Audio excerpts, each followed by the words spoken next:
ஏற்கனவே பல நிகழ்ச்சிகளில் மறைந்திருந்து வாலியை தாக்கி கொன்ற ராமன் குற்றவாளியே அப்படின்னு நிகழ்ச்சி நடக்கும்.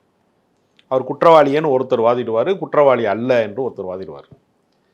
இது எப்போவுமே நடக்கிற இது ஒரு இலக்கிய சண்டைங்கிறது என்னென்னா அறிஞர்களுக்கு மத்தியில் நடக்கிற சுவராசியம். அது அது கோமாளிகள் நடத்துகிற சண்டை கிடையாது. கவுண்டமணி செந்திலுக்கான அந்த காமெடி கிடையாது. அது அவர்கள் படித்த இலக்கியத்தில் இருந்து ஒரு கருத்தை சொல்லுவாங்க.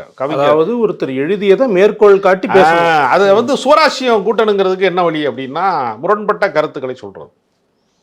அப்போ முரண்பட்ட கருத்துக்களை எப்படி சொல்கிறது அப்படின்னா, இப்போ நீங்கள் கம்பனுடைய காவியத்தில் விஞ்சி நிற்பது அற உணர்வா, என்ன மாதிரியான உணர்வு, அவன் எதை அதிகமாக வலியுறுத்துறான் அப்படின்னு ஒவ்வொருத்தரும் ஒரு கருத்தில் தலைப்பில் பேசுவாங்க. அப்போ ஒருத்தர் தாக்கி பேசும்போது ஒரு கருத்தை இன்னொருவர் மறுக்கிற போது அது கொஞ்சம் சுவாரஸ்யமாக இருக்கும். புலவர்களுக்குள் நடக்கிற சண்டை. அதாவது மண்ணாங்கட்டியும் மோதுனா மண்ணா உதிரும், சக்கரக்கட்டியும் மோதுச்சுன்னா கல்கண்டும் மோதுச்சுன்னா இனிப்பாக உதிரும் இல்லையா.